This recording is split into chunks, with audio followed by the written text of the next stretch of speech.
हरियाणा सरकार लगातार हर वर्ग के उत्थान में जुटी नजर आ रही है। फिर चाहे स्वास्थ्य सुविधाओं को बेहतर करना हो या फिर आधुनिकीकरण को बढ़ावा देना हो, सरकार हर वर्ग, हर क्षेत्र पर फोकस करती दिखाई दे रही है। देखिए रिपोर्ट। हरियाणा सरकार लगातार हर वर्ग के उत्थान में जुटी नजर आ रही है।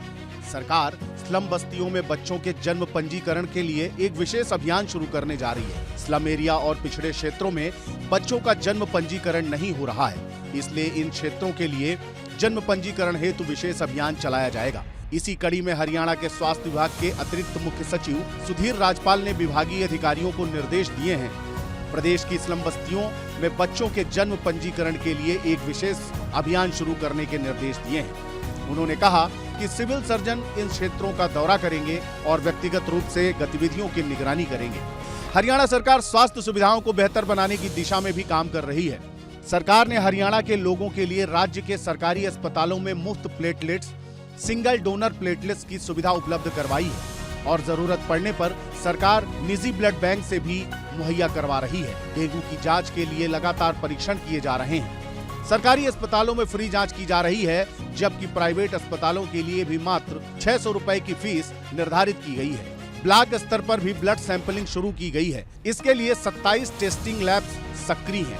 किसी भी परिस्थिति से निपटने के लिए सरकारी अस्पतालों में 255 वार्ड और 1091 बेड डेंगू रोगियों के लिए आरक्षित किए गए हैं। स्वास्थ्य विभाग द्वारा अब तक 3.17 करोड़ घरों का सर्वेक्षण किया गया है, जिसमें 1.73 लाख घरों में डेंगू का लार्वा मिला है और तुरंत उसको नष्ट कर दिया गया। जिन घरों में बार बार लार्वा पाया गया है, विभाग उन घरों को नोटिस भी जारी कर रही है। सभी जानते हैं कि डेंगू का सीजन चल रहा है और डेंगू के 1000 से भी ऊपर केसेस आज के दिन पूरे हरियाणा में आ गए हैं। हमने डेंगू के लिए बहुत सारे वार्ड, आई थिंक 200 या 250 वार्ड अलग रखे हैं, आरक्षित किए हैं और उसके साथ साथ कुछ हज़ार से भी ज़्यादा बिस्तर सिर्फ डेंगू पेशेंट्स के लिए रखे हुए हैं। हर सिविल अस्पताल में आज के दिन ब्लड बैंक है, तो कोई चिंता की बात नहीं है। और जहाँ तक बात फॉगिंग की है और मेडिसिन्स की है, वो सब कुछ दे दिया गया है। हेल्थ डिपार्टमेंट की तरफ से पिछले 8-9 महीनों में हमने HMSCL के तहत कुछ 500-550 करोड़ के दवाइयाँ और मशीन्स दोनों खरीदे हैं। डेंगू से बचाव के लिए राज्य में अब तक 7,874 स्थानों पर फॉगिंग की गई है। इसके साथ ही राज्य, जिला और स्थानीय स्तर पर बैठक करके सभी विभागों को जिम्मेदारी सौंपी गई है। सरकार ने प्रदेश के लोगों से अपील की है कि अपने अपने आसपास पानी न जमा होने दें, कूलर, टंकी, गमले आदि साफ रखें। बुखार या डेंगू के लक्षण दिखने पर तुरंत डॉक्टर के पास जांच कराएं। खुद से दवा ना लें।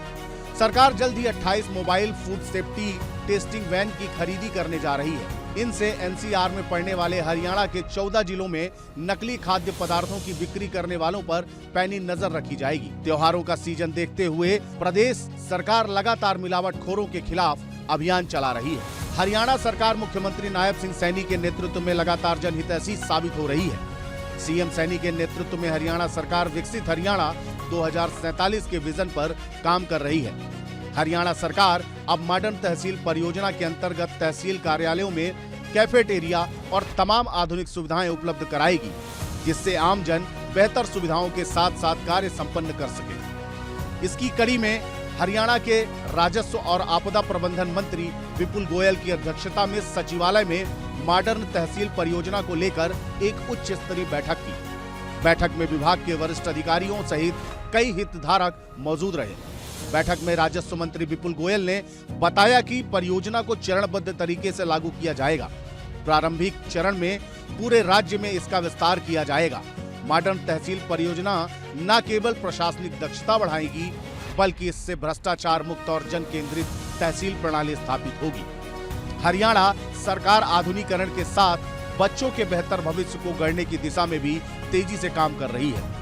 इसी कड़ी में हरियाणा के राज्यपाल एवं राज्य बाल कल्याण परिषद के अध्यक्ष प्रोफेसर असीम कुमार घोष ने राजभवन में जिला बाल कल्याण की संस्थागत प्रणालियों को मजबूत करने के लिए मजबूत निगरानी, जिला समन्वय और पारदर्शी शासन जरूरी है।